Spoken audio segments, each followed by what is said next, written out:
Can you hear the running water behind me? Guess where I am? I'm deep underground in Vietnam's newly discovered cave in the middle of Phong Nha Ke Bang World Heritage Site. This cave was discovered in 2013, but it's only been open to the public this year, so we're very lucky to be one of the first few hundred people inside. Come with me and let's explore with Vietnam Discovery.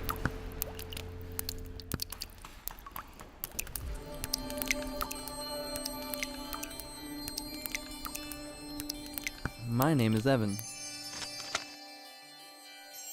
I've never done caving before. This summer, I heard about the discovery of some new caves in the central province of Quảng Bình, so I decided to go. Little did I know that caving in Vietnam would be one of my best holidays.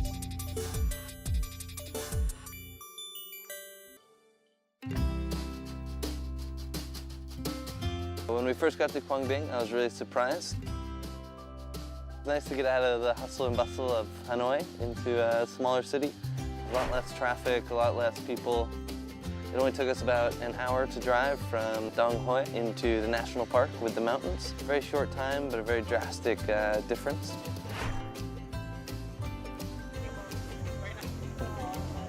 We're on the Son River this morning, getting ready to go. This is the main access point to a lot of activities, which I'm really excited about. So come on, join us, let's get on board.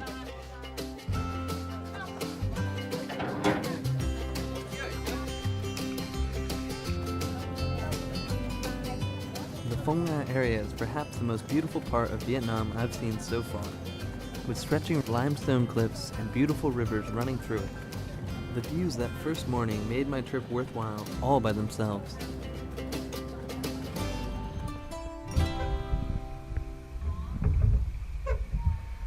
Now we're inside Phong Nha Cave, and it's really nice. It's really quiet in here. It's really peaceful, just floating through the river, getting to look at all the walls. You don't have to do anything, just sit back and enjoy. Phong Nha Cave is 7,729 meters long, and it has a 13,969 meter underground river running through it. It was the first cave in the area to be open to the public, and at the time it was the largest known cave in Vietnam. Scientists have surveyed 44.5 kilometers of underground passages in Phong Nha Cave. However, only the first 1.5 kilometers is open to tourists.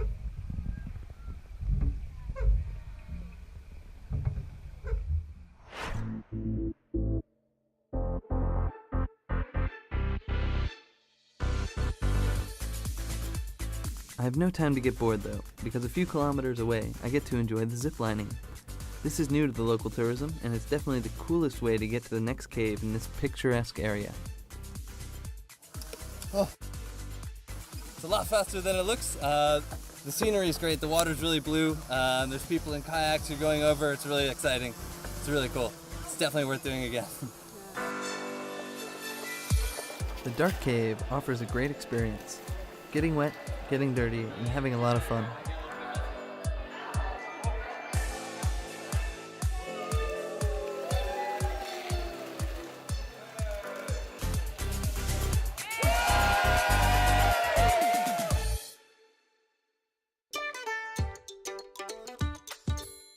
After a full day of activities, I head back to the town to wait for a real cave expedition. Kayaking on the Son River, I enjoy little moments of interaction with locals, especially the kids on the crystal blue water of the river running through the village. They take the river wheat and they use that to feed animals. It's really interesting to see how the life sort of revolves around the river in that area. Designated as a UNESCO World Heritage Site in 2003, the Phong Nha Ke Bang National Park is home to the world's largest cave. But that's just the headliner. There are hundreds of caverns waiting to be explored too. As I want to visit caves which are newly opened in Phong Nha, I choose Hang Nok Nut and Hang Va caving tours. Welcome to Nok Nut Cave. This is a relatively new cave. It's only been discovered in 2003 and only open for tours this year. So we're one of the first few hundred people inside. Really excited to go check it out. I hope you guys are ready too. Yeah, let's go.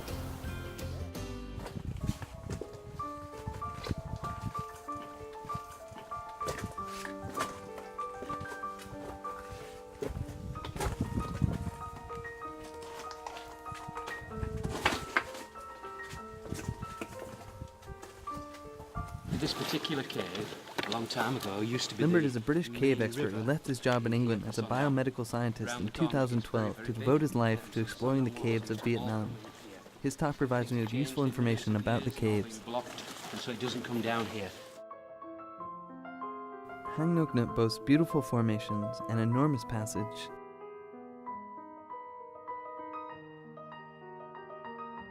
But it's amazing how tall it is in here. On your first walk through, you barely notice until you stop and actually look up at it. And it's just immense in here. My excitement grows listening to Howard Limbert. These, can you see all these? These have got little larvae on the top, and they catch all the flies and insects. And they're very similar to a spider's web. You can see it's stuck right onto the glove, and it's got enough tension so that it'll send a vibration up. In this particular cave we found a white fish. It's quite easy to find white crickets, there's quite a number of them. One of my friends have found a white spider. You've just got to spend a bit of time and just search around, especially on the dry sandy areas.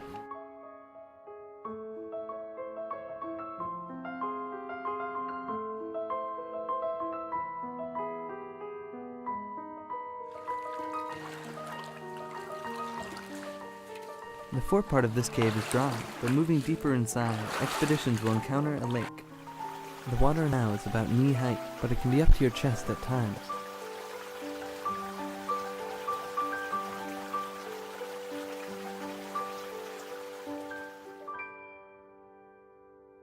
Where does this water lead to? That water actually comes from, first, which is more important, it comes from Sondong. And it leads to a researcher called Madao, which goes into Phong Nha Cave. So it's like a jigsaw. The cave system around here is like a jigsaw. And many different caves join with other caves. And it's very interesting, and this is one of the main caves in this area. A little warm, but... Late in the afternoon, when I get back into camp, I sit down to have a chat with the local guide and the porters. During my trip, you guys back home don't get to see them much. So now is a good time to introduce them to you.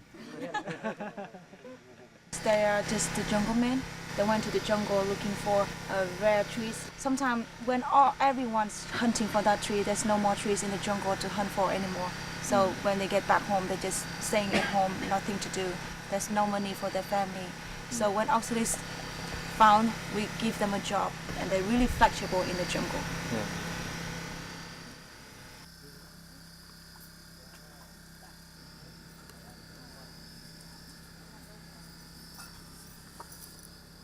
Getting ready for bed now in Phong Nha National Park. Very tired from today, so good night.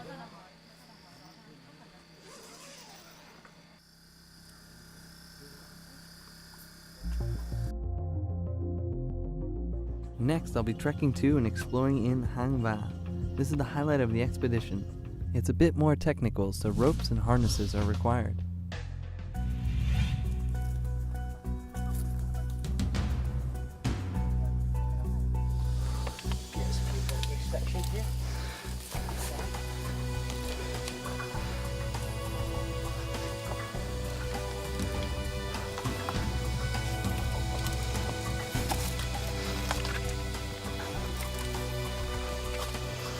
On the way to Hang Va, we had a tough walk. It took us about an hour, but it was really rocky and hard. We had to climb over a lot of things.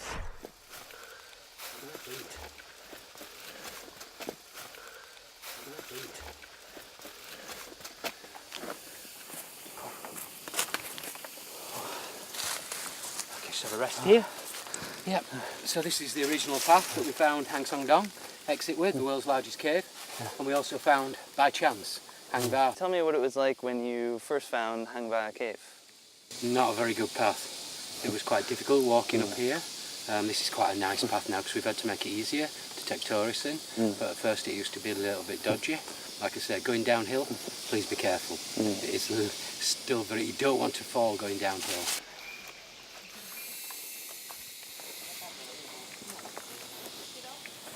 When we got closer to camp, we had to climb basically vertically up these limestone rocks and then back down the other side. The rocks are really sharp because of the way they're formed. So it was really, you had to be very careful where you were putting your hands, where you were stepping.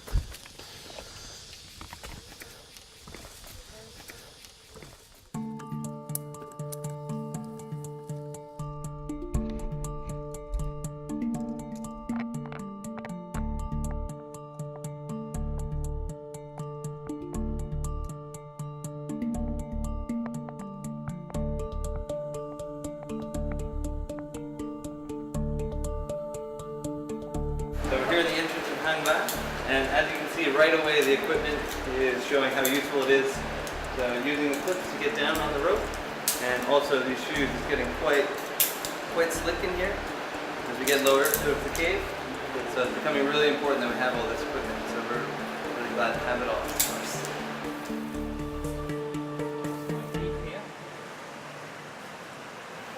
Okay, we're going to get wet. It gets quite small here. Oh yes, it is a bit chilly. Oh. When I first got into the cave, I got pretty nervous about it all. I don't really like being in very tight spaces for very long, so I was a little bit nervous about being claustrophobic or spiders and snakes and all the stereotypical things you find in caves. But after about 20-30 minutes in the first cave, walking through, getting sort of used to it, I was much less nervous and much more excited to see the rest.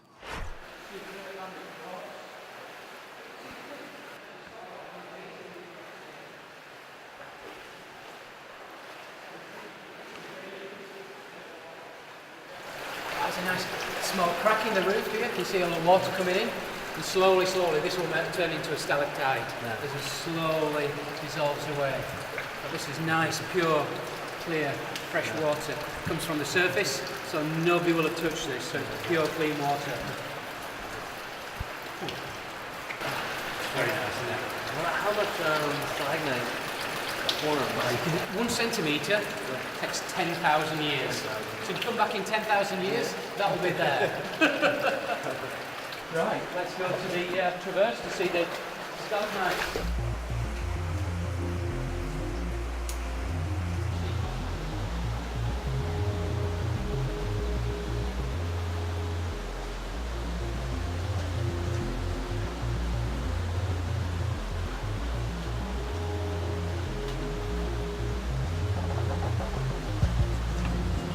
I guess if you spend enough time in the caves, you start looking at the stalactites and stalagmites. A lot of the bigger round ones look like jellyfish or like beehives.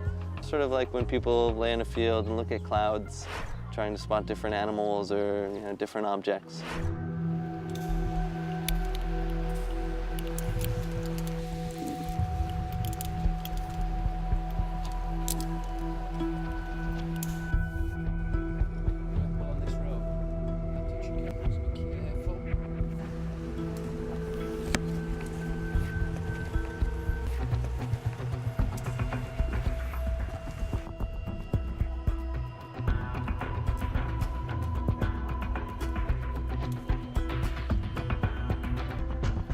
We're just at the end of the rope traverse here, and it's quite a bit scarier than I thought it was going to be. As you can see, the rope got quite a bit of slack. So if you were to fall off, you wouldn't fall all the way down, of course, but it'd be rather uncomfortable.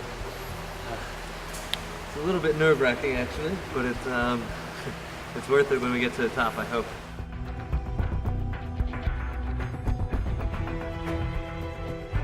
Once you get to the top and looking down, it was very rewarding.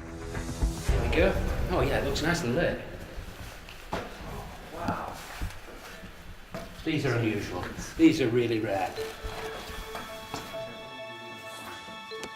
When you first see them, they look just sort of like mud towers, and that would be weird enough. But then when you get close, you realize that the mud is only about that thick, and that it's all hard rock underneath, very hard rock. It's really mysterious. You start thinking, how could these things form, especially if you imagine that whole area filled with water.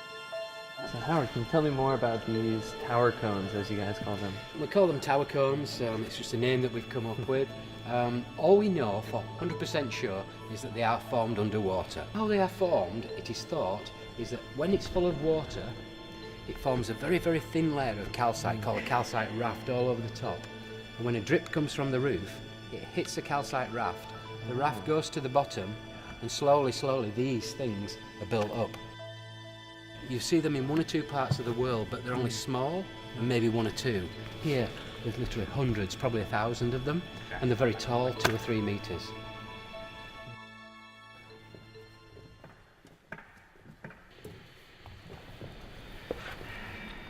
So this is the end of Angbar. This is the final part of Angbar, completely blocked there. So it's good there's still parts of the world still to be explored, and it's hard to believe that the biggest cave in the world and some of the most beautiful caves in the world have only been discovered in the last few years in central Vietnam. And so you initially came to Vietnam for research and expeditions? Yeah, just caving. That's my hobby. Yeah. I've caved all over the world. And in 1990, I first came and took a team to Vietnam. And it was a good decision to come to Vietnam. Yeah. And Vietnam's just got that amazing capability of finding so many new caves. They're beautiful big caves with these incredible formations which are seen nowhere else in the world.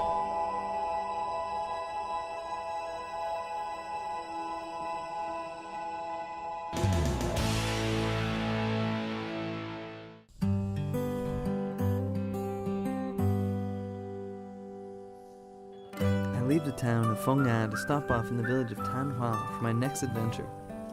This is a very peaceful place, outside the national park boundaries. Xin chào.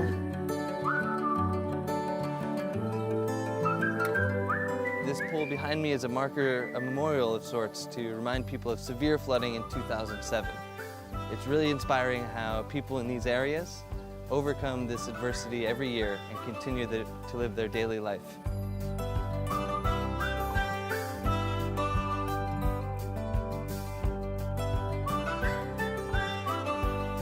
Life in the area is changing as people start receiving more travelers who come to see the cave systems nearby. Choose any homestay and you're sure to meet very nice people.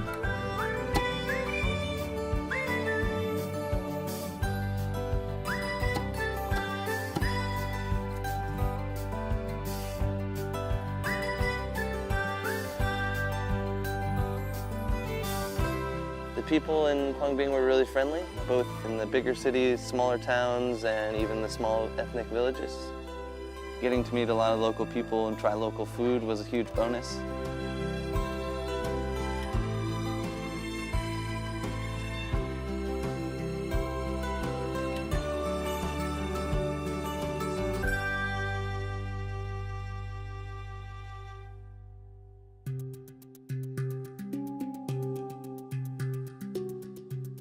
For the next 2 days, I will trek some 10 kilometers through wild jungles and rivers.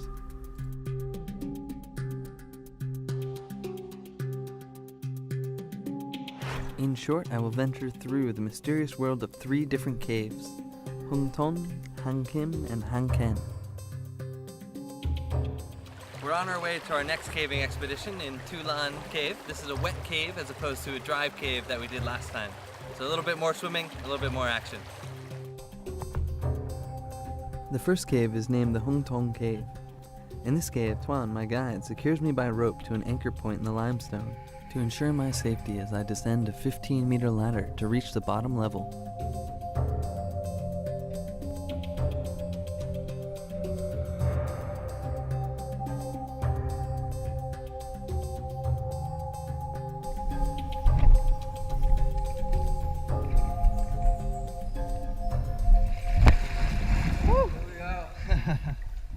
Oh, it's not bad actually. I was expecting really cold water, so I'm really thankful that it's not too cold.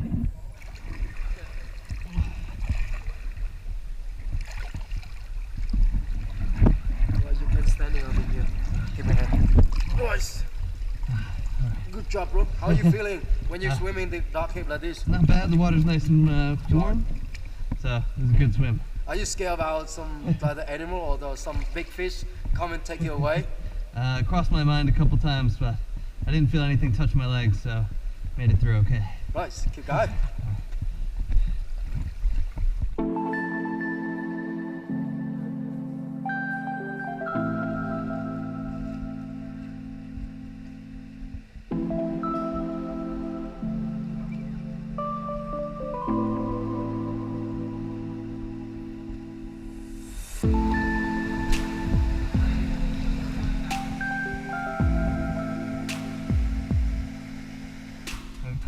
Swam through one cave, going up to our next cave here. This cave was discovered by accident by a tourist who was actually going to the bathroom. So there's always a chance that we could find a new cave. People find new caves in this area every year, so there's always a chance it could be us.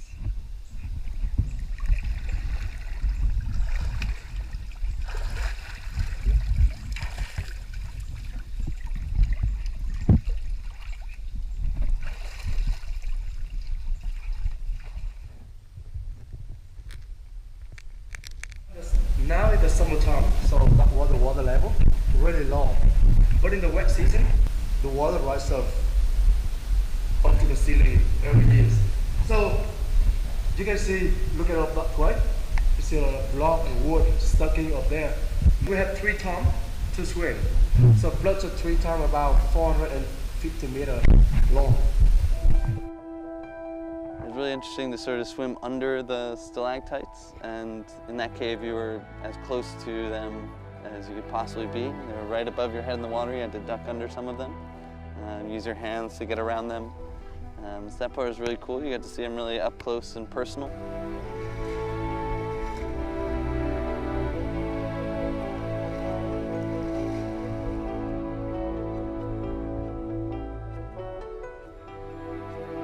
Inside Han Kim, some sections get quite tight and treacherous. One false move could end in disaster as I carefully make my way down the jagged rocks. Have you ever seen a stone table like this? It has these beautiful natural-made patterns, and the patterns will keep changing as long as the water keeps dripping from the ceiling like this. Nature really is incredible sometimes.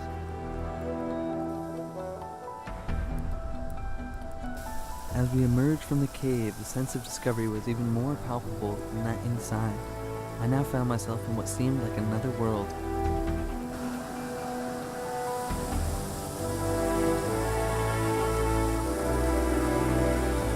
After the first couple of caves, I started to get really excited about seeing more. Each cave had something really unique and interesting to see. By the end, I was really excited about the caves. We reach one entrance of the incredible Han Ken cave. Tuan tells me that the current is quite strong here, so we decide to row our boat into the cave. When we enter a big chamber of the cave, in front of us is a colossal column, formed by the meeting of a stalactite and a stalagmite. Here is where the 2011 National Geographic award-winning shot of a limestone column was captured. Have you ever seen any big column like this before? No, this thing is enormous. The Google image search will never do it justice. This thing is enormous. It's like the size of a small hotel. Just standing next to it makes you feel really small. And just to think it takes about 10,000 years for every centimeter that these form. So this must be millions and millions of years old. It's amazing.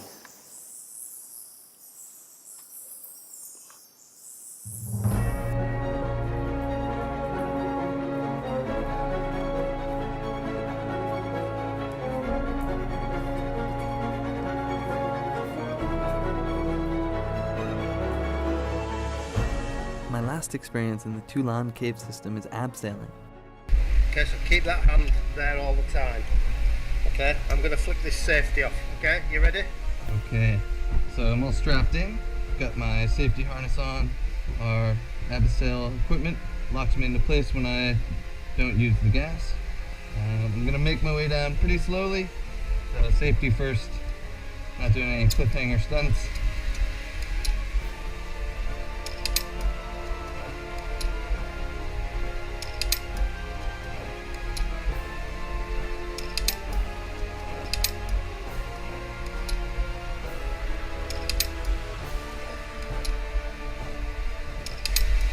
It's a little bit nerve-wracking going down backwards, so you can't really see what's coming.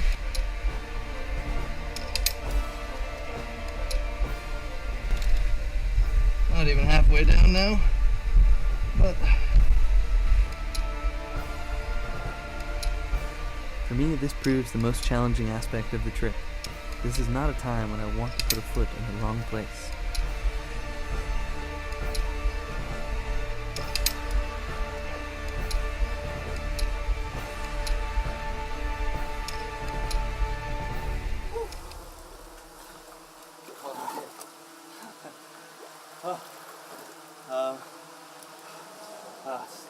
It's harder than I thought. As you can see, the hand squeezing the brake takes a lot of doing. Broke quite a sweat on the way down. Yeah. It's really exciting though. Your nerves are pumping. You're coming down backwards, so you're sort of just hanging out over the abyss, so to speak. It's a really cool experience though. Much better than doing it rock wall. At the end, you come to the cave opening.